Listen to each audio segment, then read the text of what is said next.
Hello दोस्तों, नमस्कार। कैसे हैं आप? स्वागत है आपका एक बार फिर से आपके अपने यूट्यूब चैनल डिजीफ्लाई में। दोस्तों आज की क्लास में बात करेंगे हम जैन एवं बौद्ध धर्म से संबंधित जो प्रीवियस ईयर परीक्षाओं में प्रश्न पूछे गए हैं उसके बारे में बात करेंगे। और दोस्तों अच्छे से विस्तृत व्याख्या देखेंगे जहां से प्रश्न दोस्तों एग्जाम में बनते हैं। तो चलिए दोस्तों, बिना वक्त गवाए वीडियो को शुरू करते हैं। चैनल पर नए हैं तो प्लीज चैनल को जरूर सब्सक्राइब कर लें। पहला प्रश्न देखते हैं यहाँ पे क्या है आपके सामने कि जैन धर्म का सबसे महत्वपूर्ण मौलिक सिद्धांत क्या है। ये आपसे पूछा है। ऑप्शन ए है कर्म, ऑप्शन बी है अहिंसा, ऑप्शन सी है वैराग्य, ऑप्शन डी है निष्ठा। देखिए ये आपका UP triple S C PET में पूछा गया है। 16/10/2022 को शिफ्ट सेकंड में पूछा गया है। बताइए जैन धर्म का सबसे महत्वपूर्ण मौलिक सिद्धांत क्या है। तो जो मौलिक सिद्धांत है वो क्या है? अहिंसा है आपका। ऑप्शन बी यहाँ पे राइट आंसर होगा। चलिए इसकी व्याख्या देखेंगे अच्छे से और जानेंगे किस तरीके के प्रश्न और यहाँ से बन सकते हैं। ये जानने का प्रयास हम यहाँ पे करेंगे, क्योंकि दोस्तों कहीं ना कहीं जो ये व्याख्या दी हुई है यहाँ से प्रश्न बनते ही बनते हैं। और एक ये बेहतर तरीका होता है चीजों को पढ़ने का, क्योंकि जब तक आप पिछले प्रश्नों को नहीं पढ़ोगे तो आपको जो एग्जाम की नेचर है, प्रकृति है, वो कैसी है, ये जानने में दोस्तों बहुत ही कठिनाई होगी। कैसे प्रश्न यूपी ट्रिपल एस सी पूछता है, इसके लिए जो यूपी ट्रिपल एस सी आयोग के द्वारा पूर्व परीक्षाओं में प्रश्न पूछे गए हैं उनको देखना हमारे लिए बहुत जरूरी हो जाता है, क्योंकि दोस्तों लगभग वहां से 50% क्वेश्चन हमें वहीं से मिल जाते हैं। तो इसलिए तैयारी करते समय अच्छे से यहाँ पे हम चीजों को देखेंगे। चलिए व्याख्या देखते हैं इसकी कि अहिंसा जैन धर्म के 5 सिद्धांतों में सबसे मौलिक है। भगवान महावीर ने भी अहिंसा को प्रमुख स्थान दिया। जो महावीर थे, अंतिम तीर्थंकर थे महावीर जैन धर्म के। ठीक है, अहिंसा परमो धर्म, ये याद रखेंगे। जैन धर्म के 5 सिद्धांत हैं। कौन कौन से हैं ये भी आपसे पूछ लेते हैं। पहला है अहिंसा, दूसरा है सत्य, तीसरा है अस्तेय, चौथा है अपरिग्रह और पांचवा है ब्रह्मचार्य। तो अहिंसा मतलब जीव को चोट न पहुंचाना, जीवों को चोट न पहुंचाना। सत्य है झूठ न बोलना। अस्तेय का मतलब होता है चोरी न करना। दोस्तों कभी कभी क्या होता है, इसका दोस्तों हिंदी में अर्थ ही पूछ लेता है कि अस्तेय मीन्स क्या होता है, चोरी न करना। अपरिग्रह क्या होता है, संपत्ति का संचय न करना। और ब्रह्मचार्य किसी स्त्री से संसर्ग की मनाही। ठीक है, ये यहाँ पे 5 जैन धर्म के सिद्धांत हो गए। इनको अच्छे से तैयार करेंगे। कभी जैन धर्म के 5 सिद्धांत पूछ लेता है, अहिंसा, सत्य, अस्तेय, अपरिग्रह और ब्रह्मचार्य। चलिए आगे बढ़ते हैं अगले प्रश्न की तरफ।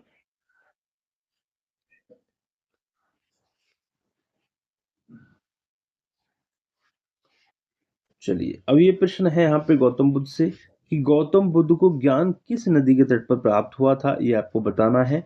वो नदी का नाम पूछा है जहां पर जिस तट के किनारे गौतम बुद्ध को ज्ञान प्राप्त हुआ था। ऑप्शन ए है गंगा, ऑप्शन बी है गंडक, ऑप्शन सी है पुनपुन और ऑप्शन डी है निरंजना।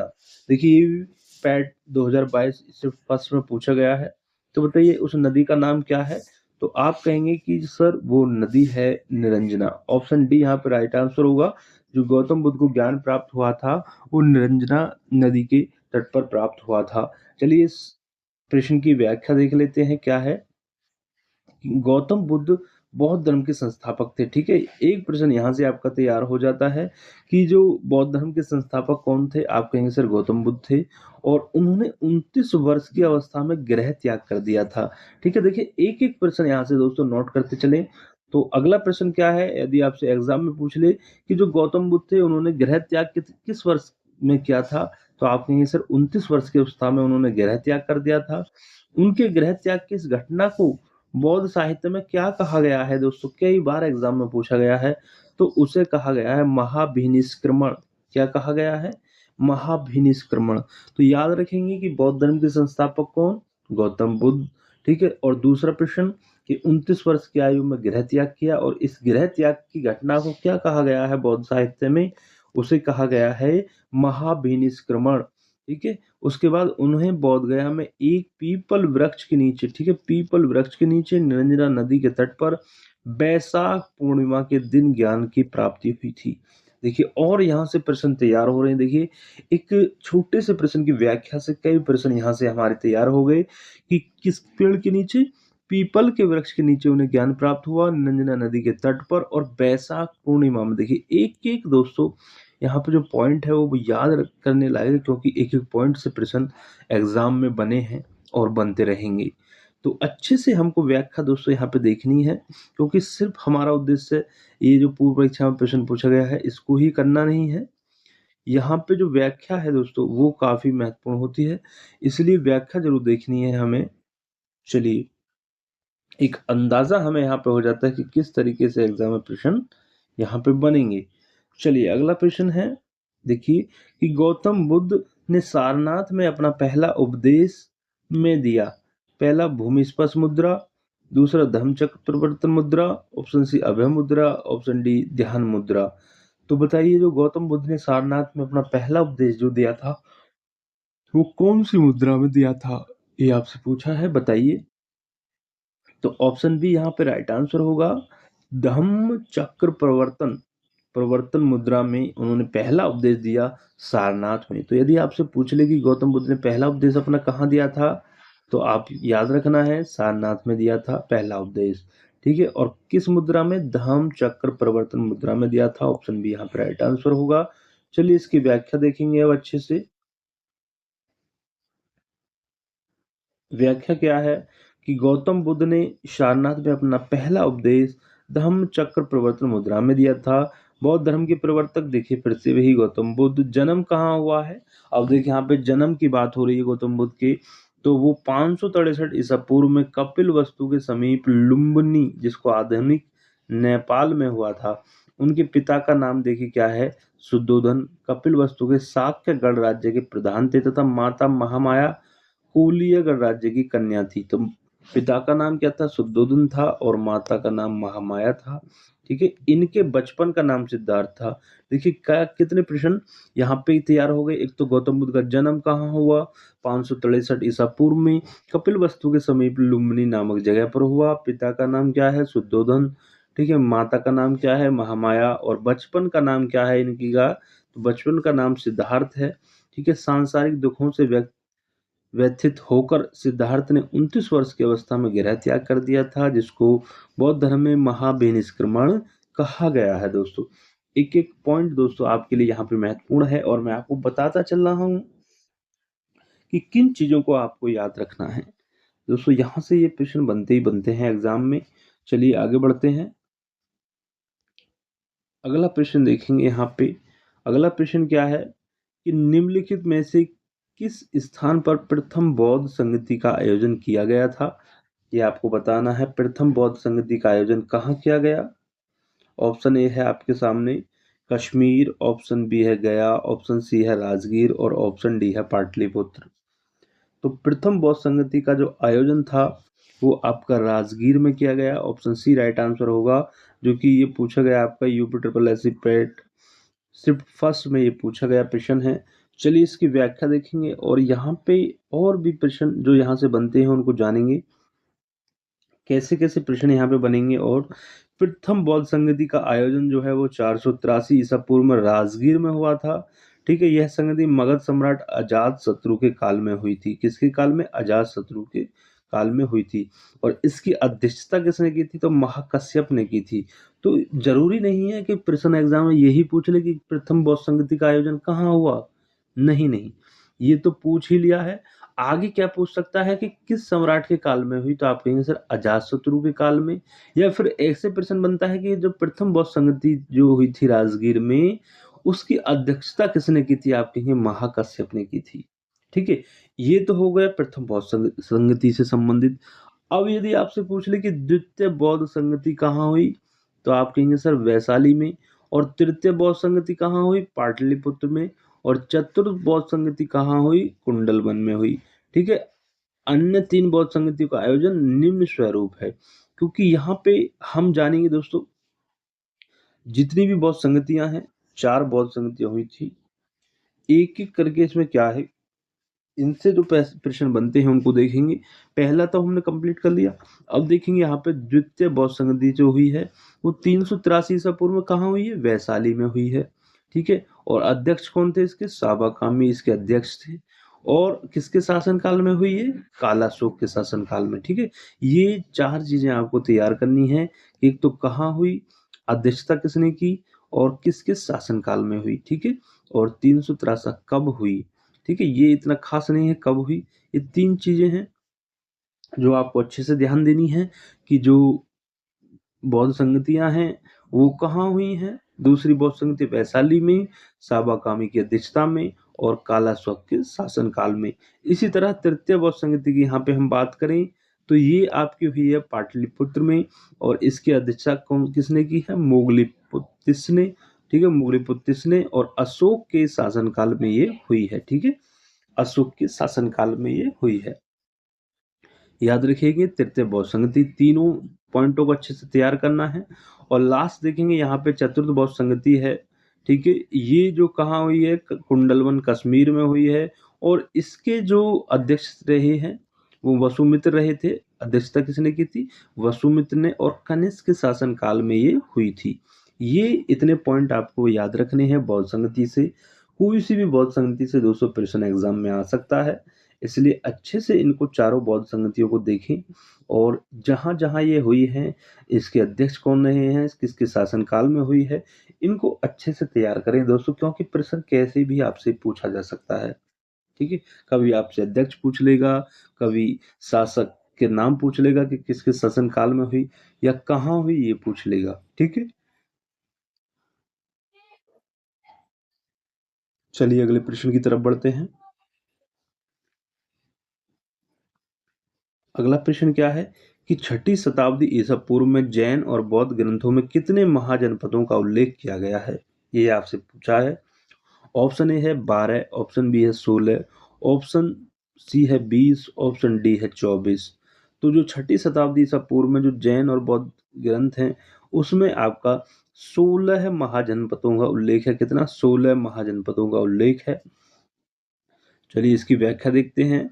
छठी शताब्दी ईसा पूर्व में जैन और बौद्ध ग्रंथों में 16 महाजनपदों का उल्लेख किया गया है।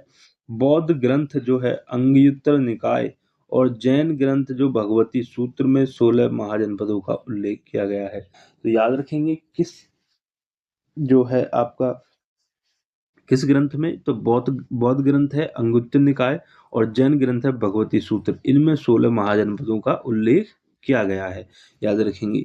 चलिए आगे बढ़ते हैं। अगला प्रश्न क्या है? अगला प्रश्न देखेंगे यहाँ पे।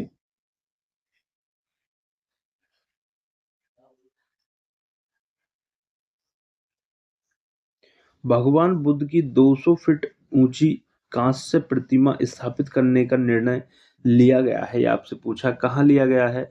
कुशीनगर में, श्रावस्ती में, सारनाथ में या बामियान में?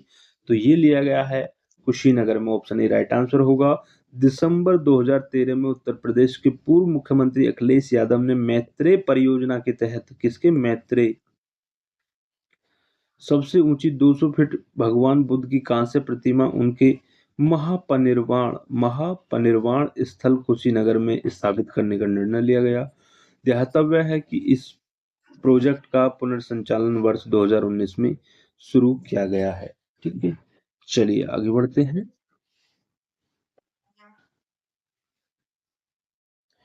अगला प्रश्न है आपके सामने कि बुद्ध को महापरिनिर्वाण कहाँ प्राप्त हुआ? ये आपसे पूछा है कि बुद्ध को महापरिनिर्वाण कहाँ प्राप्त हुआ। तो महापरिनिर्वाण का क्या अर्थ है दोस्तों? जब बुद्ध की मृत्यु हुई थी तो वो कहाँ हुई थी, ये आपसे पूछा है। इसको ही जो है बौद्ध ग्रंथ में क्या कहा गया है? महापरिनिर्वाण कहा गया है। तो ये आपसे पूछा है कहाँ हुआ था? बोध गया में, कुशीनगर में, राजगृह में या वैशाली में? तो आप कहेंगे ऑप्शन बी राइट आंसर होगा, कुशीनगर में। बुद्ध को महापरिनिर्वाण कुशीनगर में प्राप्त हुआ, ठीक है। चलिए इसकी व्याख्या देखते हैं कि गौतम बुद्ध जो है बौद्ध धर्म के प्रवर्तक थे। इनके जीवन में घटित घटनाओं से संबंधित स्थल निम्नवत हैं। एक तरफ घटना है और एक तरफ स्थल है, ठीक है। जैसे कि जन्म की यदि हम बात करें तो जन्म आप ये इनका लुम्बिनी नेपाल में 563 ईसा पूर्व में हुआ। गृह त्याग की बात करें 29 वर्ष की अवस्था में इन्होंने गृह त्याग किया और इस घटना को क्या कहा गया? महाभिनिष्क्रमण कहा गया। 534 ईसा पूर्व में। ठीक है, ज्ञान प्राप्ति की यदि हम बात करें तो बोध गया बिहार में हुई। ठीक है, और मृत्यु की बात करें जिसको घटना को क्या कहा गया, महापरिनिर्वाण कहा गया, कुशीनगर में हुई। ठीक है, कुशीनगर 483 ईसा पूर्व में। तो याद रखेंगे जो जन्म है, मृत्यु है, उसको और गृह त्याग को क्या कहा गया है, महाविनिष्क्रमण। मृत्यु को कहा क्या क्या कहा गया है, महापरिनिर्वाण। यहाँ से कई प्रश्न बने हैं एग्जाम में बार बार। और कहाँ हुआ है, कुशीनगर में। ठीक है, और जन्म कहाँ हुआ है, लुम्बिनी नेपाल में 563 ईसा पूर्व में। ठीक है, ज्ञान प्राप्ति आपकी बोध गया बिहार में हुई है। तो एक एक पॉइंट दोस्तों बहुत महत्वपूर्ण है, क्योंकि जैन और बौद्ध धर्म से प्रश्न देखने को एग्जाम में जरूर मिलेगा। 100% दोस्तों मिलेगा, क्योंकि हर बार प्रश्न बनते हैं। अगला है कि किस स्मारक से गौतम बुद्ध ने दुनिया के लिए बौद्ध धर्म के अपने दिव्य ज्ञान का प्रचार किया था। ऑप्शन ए है हुमायूं का मकबरा, ऑप्शन बी महाबोधि मंदिर समूह, option C Qutub Minar, option D Lal Qila परिषद। तो किस स्मारक से ये आपसे पूछा है कि गौतम बुद्ध ने दुनिया के लिए बौद्ध धर्म के अपने दिव्य ज्ञान का प्रचार किया था, तो वो था महाबोधि मंदिर समूह, महाबोधि मंदिर समूह। चलिए इसके यहाँ पे व्याख्या देखेंगे अच्छे से क्या है। महाबोधि मंदिर बिहार के गया जिले में स्थित है। ठीक है, पहला प्रश्न देखिए यहाँ पे तैयार हो गया एक और। ठीक है, बिहार के गया जिले में स्थित है महाबोधि मंदिर, और इसका निर्माण ईसा पूर्व 3वीं शताब्दी में सम्राट अशोक ने करवाया था। वर्तमान मंदिर 5वीं या 6वीं शताब्दी में बनवाया गया, जो कि पूरी तरह से ईंटों से निर्मित है। यहीं पर गौतम बुद्ध को वैशाख पूर्णिमा के दिन पीपल के वृक्ष के नीचे निरंजना नदी के तट पर ज्ञान की प्राप्ति हुई और वे बुद्ध कहलाए। बुद्ध बनने के पश्चात सर्वप्रथम तपसु और भल्लिक नामक दो बंजारों को बोध गया में ही बौद्ध धर्म में दीक्षित किया और बौद्ध धर्म का प्रचार किया। महाबोधि मंदिर समूह को वर्ष 2002 में यूनेस्को द्वारा विश्व विरासत स्थल की सूची में शामिल किया गया। कब किया गया, 2002 में। चलिए अगला प्रश्न देखेंगे यहाँ पे। अब अगला प्रश्न क्या है कि गौतम बुद्ध ने डॉट डॉट डॉट में धम्म चक्र प्रवर्तनम सूत्र का उपदेश दिया। ये कहाँ दिया, कपिलवस्तु में, लुम्बिनी में, बोध गया में या सारनाथ में। तो गौतम बुद्ध ने जो है वो आपका सारनाथ में धर्म चक्र प्रवर्तन का सूत्र का उपदेश दिया। ठीक है, इसको अच्छे से इसकी व्याख्या देखेंगे कि महात्मा गौतम बुद्ध के प्रथम उपदेश को, देखिए यहाँ पे प्रथम उपदेश को भी क्या नाम दिया गया है, धर्म चक्र प्रवर्तन नाम दिया है प्रथम उपदेश को। धम्म चक्र प्रवर्तन कहा जाता है। गौतम बुद्ध ने अपना प्रथम उपदेश 5 ब्राह्मणों को सारनाथ उत्तर प्रदेश के वाराणसी में दिया था। ठीक है, तो पहला उपदेश कहाँ दिया, सारनाथ में दिया, जो कि उत्तर प्रदेश के वाराणसी में है। और सारनाथ को ऋषिपत्तनम नाम से भी जाना जाता है। ठीक है, 5 ब्राह्मणों को दिया था पहला उपदेश सारनाथ में, और इस उपदेश को क्या कहा गया, धम्म चक्र प्रवर्तन कहा गया। गौतम बुद्ध ने अपना सर्वाधिक उपदेश कौशल देश की राजधानी श्रावस्ती में दिया। कहाँ दिया गया, कौशल देश की राजधानी श्रावस्ती में दिया था गौतम बुद्ध ने अपना सर्वाधिक उपदेश। चलिए अगले प्रश्न की तरफ बढ़ते हैं।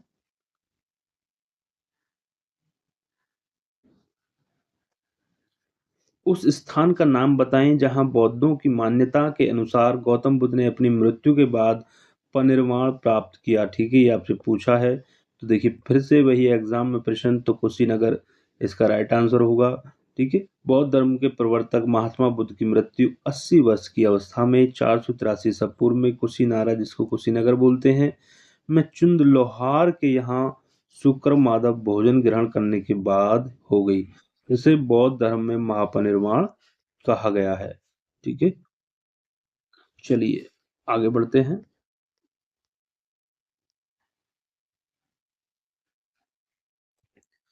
अगला प्रश्न है, पाली में बौद्ध ग्रंथों पाली में बौद्ध ग्रंथों को आमतौर पर त्रिपिटक यानी थ्री फोल्ड बास्केट कहा जाता है। इनमें से कौन सा त्रिपिटकों में से नहीं है, ये आपसे पूछा है। तो पहला है अभिधम पिटक, दूसरा है सुत पिटक, तीसरा उपासका पिटक, चौथा है डी विनय पिटक। तो इसमें से कौन सा नहीं है जो त्रिपिटकों में शामिल नहीं है, तो अभिधम पिटक भी है, सुत पिटक भी है, विनय पिटक भी है, ये नहीं है आपका। तो ऑप्शन सी यहाँ पर राइट आंसर होगा। देखिए ये प्रश्न ग्राम विकास अधिकारी 2018 की शिफ्ट सेकंड में पूछा गया प्रश्न है। तो इसकी व्याख्या देखेंगे। बुद्ध ने कोई पुस्तक नहीं लिखी थी, ठीक है, बुद्ध ने कोई पुस्तक नहीं लिखी थी, याद रखेंगे। इनके उपदेश मौखिक ही होते थे। बुद्ध की मृत्यु के बाद उनके शिष्यों ने बुद्ध के उपदेशों का संग्रह किया, जिसको त्रिपिटकों का नाम दिया गया, ठीक है। इनकी रचना पाली भाषा में की गई, ठीक है। कैसी भाषा में? पाली भाषा में की गई है त्रिपिटकों की रचना। त्रिपिटक में सुत्त पिटक धर्म से संबंधित बातों की चर्चा है। अभिधम पिटक मतलब दार्शनिक विचारों का संकलन, और विनय पिटक नीति संबंधी बातों का उल्लेख है। याद रखेंगे तीनों पिटकों के बारे में। चलिए अगला प्रश्न देखेंगे। यहाँ पे फिर से देखिए वही प्रश्न। त्रिपिटक निम्नलिखित में से किससे संबंधित है? जैनियों से, बौद्धों से, सिखों से या हिंदुओं से? देखिए अभी हमने बात की थी जो त्रिपिटक है वो बौद्ध जो गौतम बुद्ध हैं उनकी जो विचार थे उनका संकलन है। तो ऑप्शन बी यहाँ पर राइट आंसर होगा, बौद्धों से संबंधित है। त्रिपिटक जो है आपके पाली भाषा में, त्रिपिटक शाब्दिक अर्थ तीन पिटारी, बौद्ध धर्म का प्रमुख ग्रंथ है जिसे सभी बौद्ध संप्रदाय महायान, थेरवाद, वज्रयान, मूल सहस्त्रवाद आदि मानते हैं। यह बौद्ध धर्म के प्राचीनतम ग्रंथ हैं जिसमें भगवान बुद्ध के उपदेश संग्रहित हैं। यह ग्रंथ पाली भाषा में लिखा गया है और विभिन्न भाषाओं में अनुवादित है, ठीक है, पाली भाषा में लिखा गया है। अगला प्रश्न देखेंगे। चलिए यहाँ पे अगला प्रश्न क्या है कि ज्ञान प्राप्त करने के बाद गौतम बुद्ध को किस रूप में जाना जाने लगा? Option A Jin, option B Buddha, option C ज्ञान, ऑप्शन डी बोधि। तो यहाँ पे जो गौतम थे उनको ज्ञान प्राप्त करने के बाद क्या कहलाए? वो बुद्ध कहलाए। ऑप्शन बी राइट आंसर होगा। ज्ञान कहाँ प्राप्त हुआ है? कई बार मैंने आपको यहाँ पे बताया है कि बिहार के बोध गया में महाबोधि वृक्ष, जिसको पीपल का वृक्ष बोलते हैं, के नीचे कई वर्षों कठिन तपस्या से कठोर साधना कर ज्ञान की प्राप्ति हुई, जो कि निरंजना नदी के तट पर है, ठीक है। ज्ञान प्राप्त करने के बाद सिद्धार्थ, जो बचपन का नाम था इनका, गौतम से बुद्ध तथा तथागत रूप में जाने जाने लगा, ठीक है। बचपन का नाम क्या था? सिद्धार्थ। उसके बाद ये गौतम कहलाए जैसे जैसे बड़े हुए, और जैसे ही इन्होंने 29 वर्ष की अवस्था में गृह त्याग किया, जिसको महाभिनिष्क्रमण बोलते हैं, तो क्या हुआ? जो पीपल के वृक्ष के नीचे इन्होंने ज्ञान प्राप्त किया निरंजना नदी के तट पर, जो कि बिहार के बोध गया में है। उस वृक्ष को, पीपल के वृक्ष को भी क्या कहा गया है? महाबोधि वृक्ष कहा गया है। अब तो ये क्या है? बुद्ध कहलाए। जैसे इनको ज्ञान की प्राप्ति है, बुद्ध कहलाए। चलिए अगला प्रश्न देखेंगे अब यहाँ पे। बोध गया एक महत्वपूर्ण बौद्ध तीर्थ केंद्रों में क्यों है? क्योंकि गौतम बुद्ध यहाँ पैदा हुए थे। ऑप्शन ए क्योंकि गौतम बुद्ध ने यहाँ ज्ञान प्राप्त किया था। ऑप्शन सी क्योंकि गौतम बुद्ध ने यहाँ ज्ञान प्राप्त करने के बाद यहाँ अपना पहला उपदेश दिया था। ऑप्शन डी क्योंकि गौतम बुद्ध ने यहाँ निर्वाण प्राप्त किया था। तो बोध गया एक महत्वपूर्ण बौद्ध तीर्थ केंद्र क्यों है, ये आपसे पूछा है। तो पहला जो यहाँ पे दिया है कि यहाँ पैदा हुए, तो गलत है दोस्तों, क्योंकि लुम्बिनी में जन्म हुआ। ऑप्शन बी गौतम बुद्ध ने यहाँ ज्ञान प्राप्त किया, ये तो बात ठीक है, बोध गया में, ठीक है। बोधि वृक्ष, पीपल के वृक्ष के नीचे निरंजना नदी के तट पर ज्ञान प्राप्त किया। ऑप्शन सी देख लेते हैं कि ज्ञान प्राप्त करने के बाद पहला उपदेश नहीं, यहाँ नहीं दिया, सारनाथ में दिया था, ठीक है। क्योंकि गौतम बुद्ध ने यहाँ निर्वाण प्राप्त किया, नहीं, यहाँ निर्वाण प्राप्त नहीं किया था, कुशीनगर में किया था, कुशीनारा में। तो यहाँ पे ऑप्शन बी जो है वो राइट आंसर है, कि ये ग्राम विकास अधिकारी में आपका पूछा गया प्रश्न है। चलिए आगे बढ़ते हैं।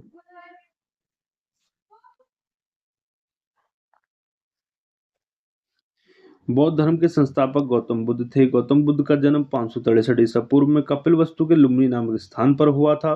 35 वर्ष की आयु में वैशाख पूर्णिमा की रात निरंजना फल्गु नदी के किनारे गौतम बुद्ध को पीपल वृक्ष के नीचे बोध गया में ज्ञान की प्राप्ति हुई।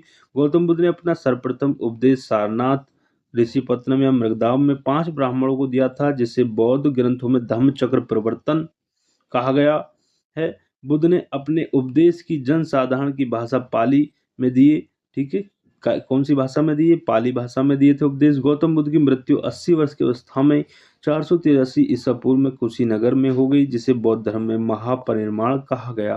देखिए इसमें वही व्याख्या फिर से की गई। देखिए बार बार ये कई बार मैंने व्याख्या इसको इतनी बार यहाँ पे प्रस्तुत कर दी है कि आपके दिमाग में दोस्तों ये चीज़ें बैठ चुकी होंगी।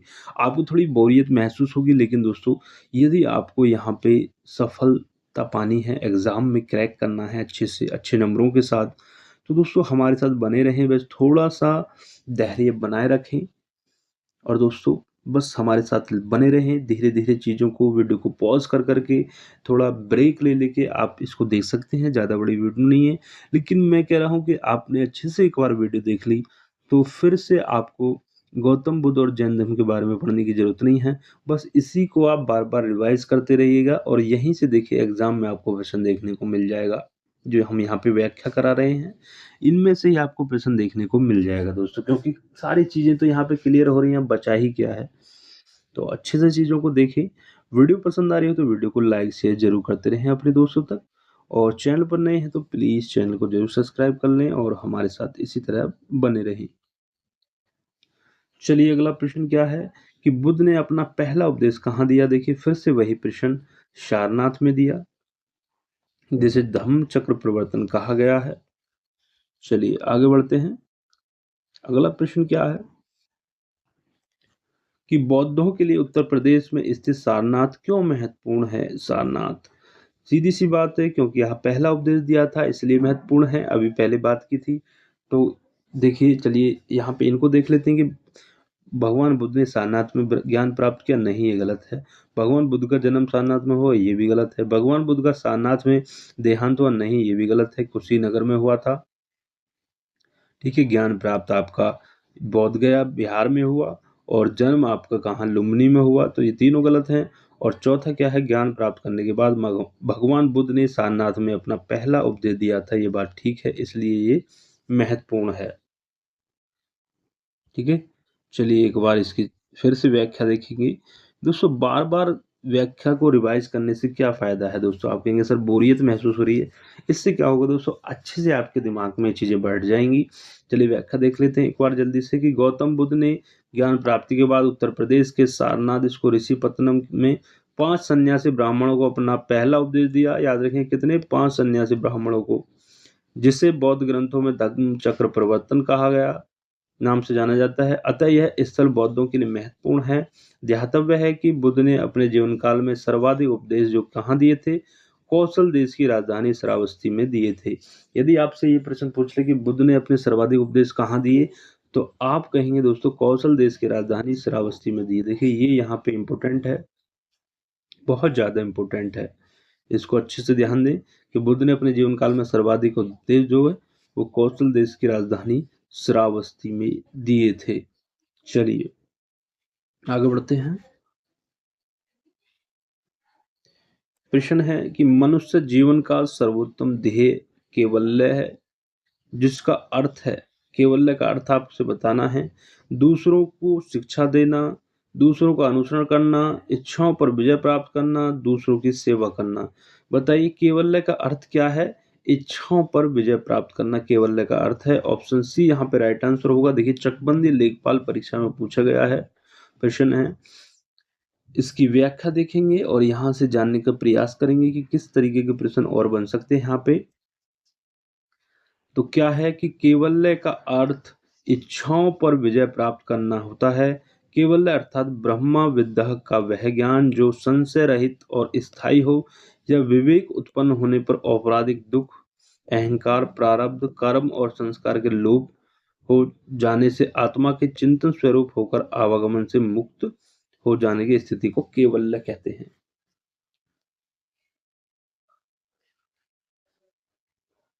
24वें या अंतिम तीर्थंकर कौन थे? ये यहाँ से आपसे पूछा है। Option A Parshvanath, option D Rishabhdev, option D Mahavir, option D Arishtanemi. तो 24वें जो तीर्थंकर थे वो महावीर थे। कौन थे? महावीर थे। चलिए इस प्रश्न की व्याख्या देखेंगे यहाँ पे। महावीर स्वामी जैन धर्म के अंतिम व 24वें तीर्थंकर थे। महावीर स्वामी ने पहले 23 तीर्थंकर जैन धर्म में हुए थे। जैन धर्म के प्रथम तीर्थंकर कौन थे? ऋषभदेव थे। 23वें कौन थे?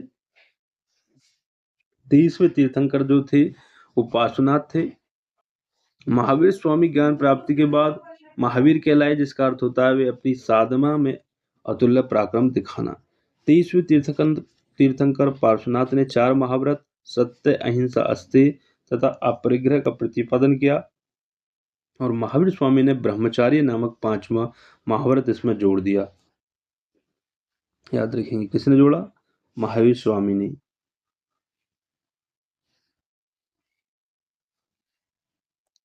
अगला प्रश्न है कि पहले जैन तीर्थंकर कौन थे? ये आपसे पूछा है।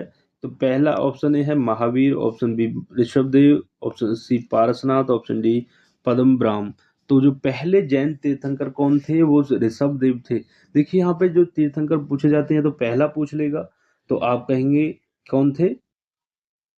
तो पहले थे आपके ऋषभदेव। ठीक है। दूसरा पूछ लेगा तो दूसरा था आपके अजीतनाथ थे। दूसरे कौन थे? अजीतनाथ थे। अब फिर पूछेगा या तो आपसे 22वां पूछ लेगा अरिष्टनेमी, 23वें पूछ लेंगे 23वां पार्श्वनाथ और 24वें महावीर स्वामी। टोटल कितने तीर्थंकर हुए ये आपसे पूछ ले। जैन धर्म में तो 24 तीर्थंकर हुए। ठीक है। प्रथम तीर्थंकर ऋषभदेव थे। ठीक है। और अंतिम कौन थे? महावीर थे। ये ध्यान रखना है। और 23वें पार्श्वनाथ थे और दूसरे अजीतनाथ और 22वें अरिष्टनेमी। ऋषभदेव एवं अरिष्टनेमी का उल्लेख ऋग्वेद में तथा अजीतनाथ का उल्लेख यजुर्वेद में मिलता है। इस धर्म के महात्माओं की उपाधि तीर्थंकर है। चलिए अगला प्रश्न देखेंगे। जैन धर्म में 3 त्रिरत्न दिए जाते हैं और उन्हें निर्वाण का मार्ग कहा जाता है, वे क्या हैं? ये आपसे पूछा है। ऑप्शन ए है सही भाषण, सही ज्ञान, सही आचरण। ऑप्शन बी है सही विश्वास, सही ज्ञान और सही व्यवहार। ऑप्शन सी है सही विश्वास, सही पथ, सही आचरण। ऑप्शन डी है सही विश्वास, सही ज्ञान और सही आचरण। तो जो त्रिरत्न है ऑप्शन डी यहाँ पे राइट आंसर होगा। सही विश्वास, सही ज्ञान और सही आचरण। देखिए ग्राम विकास अधिकारी 2018 की परीक्षा में पूछा गया, शिफ्ट फर्स्ट में प्रश्न है। ये जो त्रिरत्न है जैन धर्म के, इसके बारे में यहाँ पे व्याख्या दी है, अच्छे से देखेंगे इसको। क्या है कि जैन धर्म के संस्थापक एवं प्रथम तीर्थंकर ऋषभदेव थे। महावीर स्वामी जैन धर्म के 24वें और अंतिम तीर्थंकर हुए। महावीर स्वामी का जन्म 540 ईसा पूर्व में कुंडल ग्राम वैशाली में हुआ था। महावीर स्वामी ने अपने उपदेश प्राकृतक, जिसको अर्धमागधी भाषा में दिए, याद रखेंगे। बौद्ध ने पाली भाषा में और महावीर ने प्राकृतिक भाषा में दिए। जैन धर्म में निर्वाण की प्राप्ति के लिए त्रिरत्न का अनुशीलन आवश्यक है। जैन धर्म के त्रिरत्न कौन से हैं? पहला है सम्यक दर्शन, जिसको सही विश्वास बोलते हैं। दूसरा है सम्यक ज्ञान, जिसको सही ज्ञान बोलते हैं। और तीसरा है सम्यक आचरण, जिसको सुख दुख में समभाव आचरण। जैन धर्म में ईश्वर की मान्यता नहीं है। इसकी ईश्वर की मान्यता नहीं है, लेकिन इसमें आत्मा की मान्यता है। महावीर स्वामी पुनर्जन्म और कर्मवाद में विश्वास करते थे। ठीक है। ईश्वर को मान्यता नहीं दी, ईश्वर को नहीं मानते थे, आत्मा को मानते थे और पुनर्जन्म और कर्मवाद में विश्वास करते थे। ये याद रखना है। ठीक है दोस्तों। तो ये थे प्रश्न जैन धर्म और बौद्ध धर्म से संबंधित प्रश्न, जो कि पूर्व परीक्षाओं में पूछे गए यूपी ट्रिपल एससी आयोग द्वारा। तो कैसी लगी वीडियो दोस्तों, एक बार कमेंट करके जरूर बताएं हमें। वीडियो अच्छी लगी हो तो वीडियो को लाइक करें, शेयर करें अपने दोस्तों तक जो भी तैयारी कर रहे हैं यूपी ट्रिपल एससी पीईटी 2025 की। तो मिलते हैं बहुत जल्द अगली वीडियो में। तब तक के लिए दोस्तों जय हिंद, जय भारत। दोस्तों खुश रहें, मस्त रहें, स्वस्थ रहें।